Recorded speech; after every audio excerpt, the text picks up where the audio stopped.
Salam sejahtera di dalam kasih Tuhan Yesus Kristus, Sang Kepala Gereja. Salam sehat bagi kita bersama, ibu bapa, saudara-saudari, dan juga anak-anakku dimanapun saudara ada. Pagi hari ini kita akan bersama-sama merenungkan firman Tuhan yang akan melawat kita di dalam ibadah hari Minggu 24 Oktober 2021. Kekasih-kekasih Tuhan yang diberkati, sebelum kita membaca dan merenungkan firman Tuhan, mari kita satu hati di dalam doa. Pagi ini kami datang kepadamu untuk memohon pertolongan Tuhan dalam pemberitaan firman-Mu. Urapi kami dengan Roh Kudus, agar kami mampu memahami dan mengerti firman Tuhan di dalam kehidupan kami. Amin. Saudara-saudaraku, pembacaan Alkitab pada hari ini terambil dari kitab Keluaran, pasal yang ke-15, ayat 22 hingga ayatnya yang ke-27 yang menyatakan, Musa menyuruh orang Israel berangkat dari Laut Teberau, lalu mereka pergi ke padang gurun Syur. 3 hari lamanya mereka berjalan di padang gurun itu dengan tidak mendapat air. Sampailah mereka ke Mara, tetapi mereka tidak dapat meminum air yang di Mara itu, karena pahit rasanya. Itulah sebabnya dinamai orang tempat itu Mara. Lalu bersungut-sungutlah bangsa itu kepada Musa, kata mereka, apakah yang akan kami minum? Musa berseru-seru kepada Tuhan, dan Tuhan menunjukkan kepadanya sepotong kayu. Musa melemparkan kayu itu ke dalam air, lalu air itu menjadi manis. Di sanalah diberikan Tuhan ketetapan-ketetapan dan peraturan-peraturan kepada mereka. Dan di sanalah Tuhan mencoba mereka, firman-Nya. Jika kamu sungguh-sungguh mendengarkan suara Tuhan Allahmu dan melakukan apa yang benar di matanya, dan memasang telingamu kepada perintah-perintahnya, dan tetap mengikuti segala ketetapannya, maka aku tidak akan menimpakan kepadamu penyakit manapun yang telah kutimpakan kepada orang Mesir, sebab aku, Tuhanlah yang menyembuhkan engkau. Sesudah itu sampailah mereka di Elim. Di sana ada 12 mata air dan 70 pohon korma. Lalu berkemahlah mereka di sana di tepi air itu. Demikianlah pembacaan firman Tuhan bagi kita. Terpujilah Kristus. Haleluya.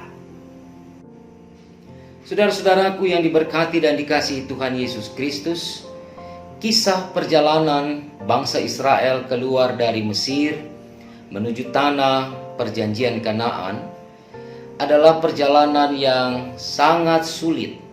Perjalanan yang harus dijalani dengan pergumulan, dengan susah payah, karena tidak hanya secara fisik mereka harus berhadapan dengan haus dan lapar, tetapi juga secara spiritualitas bangsa ini ditempa, diuji, dicoba oleh Allah.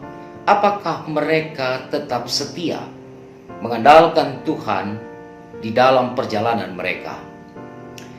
Kisah yang kita baca pada hari ini adalah sebuah kisah lanjutan dari pengejaran tentara-tentara Mesir, tentara-tentara Fir'aun, ketika Israel tiba di pinggir Laut Teberau. Mereka merasa bahwa mereka tidak lagi punya harapan untuk bisa keluar dari tanah Mesir, karena tidak ada jalan lagi bagi mereka. Mereka berhadapan dengan lautan yang luas. Tetapi Tuhan Allah membelah laut itu, lalu kemudian umat Israel dapat berjalan di tengah lautan untuk menyeberang Laut Teberau. Dan setelah semuanya tiba di pinggir sungai itu, Allah menutup kembali laut itu, sehingga matilah pasukan-pasukan Mesir dan Fir'aun. Ketika bangsa itu mau berangkat dari tepi Laut Teberau, maka Musa memerintahkan mereka untuk menuju ke padang gurun Syur. Bangsa itu berjalan di padang gurun, di dalam kedahagaan, di dalam kehausan. Kemudian mereka tiba di satu tempat yang disebut dalam bacaan kita, nama tempat itu Mara. Ada sumber air di sana. Israel senang ketika mereka melihat bahwa mereka mendapatkan air. Tapi ketika air itu diminum, air itu terasa pahit. Maka bersungutlah bangsa Israel kepada Musa. Air tidak ada. Air yang kau berikan bagi kami ini adalah air yang tidak dapat diminum. Karena terasa pahit, sehingga kami tidak dapat melepaskan kedahagaan dan kehausan kami. Pada saat yang sama, kemudian Musa berseru kepada Tuhan, memohon, meminta supaya Tuhan memberikan mereka air untuk melepaskan kedahagaan umat itu. Kemudian bacaan kita menjelaskan bahwa ada sepotong kayu di sana. Kemudian Tuhan bilang kepada Musa, ambil kayu itu, lalu lemparkan ke dalam air yang ada di Mara. Kemudian ketika Musa melakukan itu, air itu pun yang tadinya pahit, kemudian menjadi manis, dapat diminum, dapat dikonsumsi, dapat melepaskan dahaga umat yang bersungut-sungut terhadap seluruh proses yang sedang Tuhan kerjakan atas mereka. Kekasih-kekasih Tuhan yang diberkati, dari peristiwa yang terjadi di Mara, ketika bangsa itu bersungut, ketika bangsa itu mengeluh, ketika bangsa itu menganggap bahwa Musa maupun Tuhan Allah tidak dapat melakukan apapun terhadap keinginan dan juga harapan-harapan mereka, maka yang dilakukan oleh Israel adalah mereka marah, mereka kecewa, mereka memberontak kepada Musa sebagai pemimpin mereka pada waktu itu. Apa yang dia lakukan, apa yang dikerjakan, apa yang dipikirkan, apa yang diperbuat oleh Israel dalam sungutan-sungutannya, juga sering saya dan saudara lakukan dalam hidup kita sebagai manusia. Tidak ada orang yang hidup di dalam dunia ini, apalagi yang berhadapan dengan kesulitan, pergumulan, masalah, lalu kemudian melakukan tindakan-tindakan yang sama dengan apa yang dilakukan oleh Israel, yaitu bersungut-sungut, mengeluh, marah, kecewa, dan putus asa. Kita pun melakukan itu, saudara.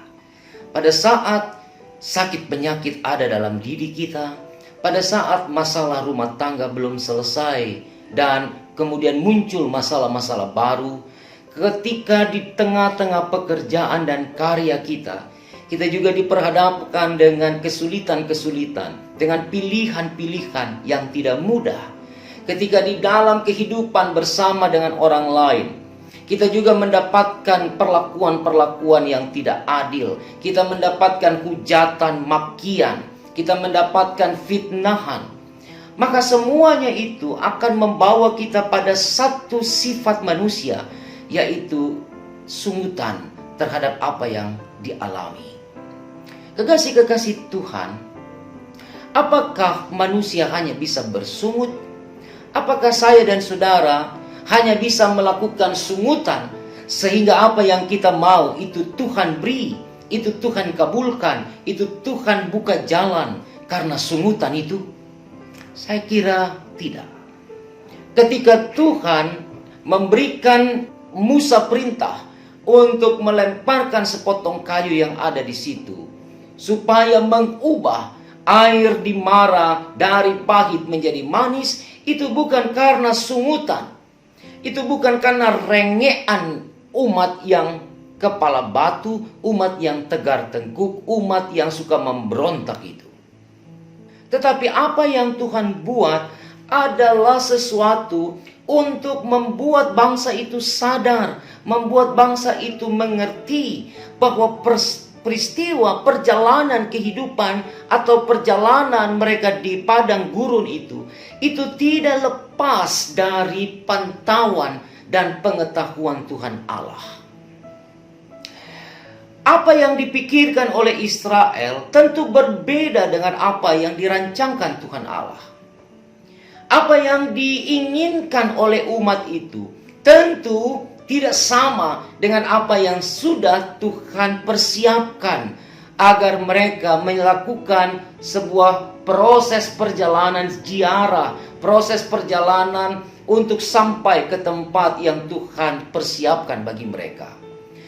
Jadi persoalannya adalah mengapa sungutan itu selalu terjadi? Karena apa yang dipikirkan manusia tidak selalu sama, tidak serta-merta menjadi pikiran Allah sebagaimana yang dipikirkan oleh manusia.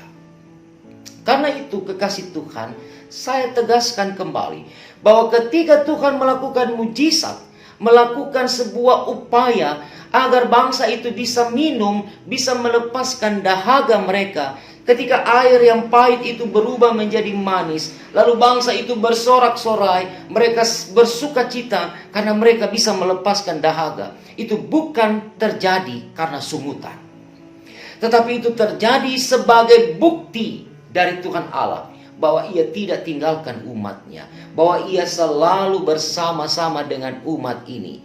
Meskipun umat tidak paham tentang keberadaan Allah di tengah-tengah seluruh proses yang mereka jalani. Saudara-saudaraku yang diberkati dan dikasihi Tuhan Yesus Kristus, ketika kita coba memaknai peristiwa di Mara maupun di Elim, ketika bangsa itu melanjutkan perjalanan, lalu mereka tiba di Elim. Di Elim dikatakan di ayat 27 ada 12 mata air dan 70 pohon korma. Maka sebenarnya ayat 27 ini menjadi bukti atas ketetapan dan peraturan yang Allah jelaskan di Mara bagi Israel. Bahwa kalau hanya kamu meminta air karena kedahagaanmu, karena kehausanmu, karena engkau marah-marah, sungut-sungut karena air itu pahit, maka ketika aku mengubahnya dan aku memberikan aturan serta ketetapan-ketetapan yang harus kamu turuti dan ikuti, aku tunjukkan di Elim 70 pohon korma dan ada 12 mata air kepada bangsa ini, supaya mereka melihat bahwa Allah tidak pernah memberikan apa yang mereka pikirkan, tapi Allah selalu menyiapkan apa yang Allah sudah anggap sebagai sesuatu yang memang dapat memberikan sebuah keadaan yang penuh dengan damai, penuh dengan kasih, penuh dengan kesejahteraan bagi umatnya. Tidak main-main kalau di Mara mungkin hanya ada 1 mata air, tetapi di Elim ada 12 mata air. Bukan hanya air, tapi mereka bisa menikmati korma. Ada 70 pohon korma subur yang berbuah di sana, bisa menjadi santapan umat itu. Kekasih-kekasih Tuhan yang diberkati, kalau Tuhan melakukan semua ini kepada Israel, maka saya meyakini Tuhan juga bisa melakukan semua hal ini dalam hidup saudara dan saya. Saudara-saudaraku yang dikasihi dan diberkati Tuhan Yesus Kristus, kita belajar dari kisah Israel di padang gurun Syur ini. Ketika mereka bersungut-sungut, lalu Allah memberikan apa yang mereka mau. Kemudian Allah memberikan ketetapan dan peraturannya. Allah mengingatkan kembali kepada bangsa ini bagaimana mereka harus benar-benar hidup di dalam takut akan Tuhan di tengah-tengah kesulitan-kesulitan kehidupan mereka. Lalu Allah menunjukkan kepada bangsa ini tentang kasih karunia-Nya dengan menyiapkan 12 mata air dan 70 pohon korma di Elim untuk menjadi bagian yang bisa dinikmati oleh umatnya itu. Maka saya dan saudara juga mau memaknai kisah ini dalam hidup kita. Kadang kita juga mengeluh, kadang kita juga bersungut-sungut, kadang kita juga marah, kadang kita juga kecewa kepada Tuhan. Karena masalah-masalah hidup kita belum berakhir. Karena pergumulan kita masih terus kita jalani sampai hari ini. Karena sakit penyakit tidak pernah pulih, tidak pernah sembuh dalam hidup kita. Ingat, peraturan dan ketetapan Allah bagi Israel di Mara, ketika itu disampaikan, dikatakan, maka Allah mau bilang bahwa kepada orang yang setia, yang taat, yang takut akan Ia akan menyiapkan yang terbaik. Saudaraku, tetaplah menjadi warga GPIB yang hidup di dalam takut akan Tuhan. Tetaplah melakukan yang terbaik bagi Tuhan, karena Tuhan juga akan melakukan yang terbaik bagi hidup saudara dan saya sebagai gerejanya. Mari kita doakan persidangan sinode ini berjalan dengan baik. Mari kita bergumul bersama dengan Tuhan, agar Tuhan menetapkan pemimpin-pemimpin yang takut akan Tuhan untuk melayani gereja Tuhan ini ke depan. Dan biarlah sebagai keluarga-keluarga Kristen, kita juga terus melakukan apa yang Tuhan kehendaki untuk kita lakukan, yaitu kebenaran, kekudusan, kesetiaan, dan ketaatan kepadanya. Tuhan memberkati saudara hari ini. Amin.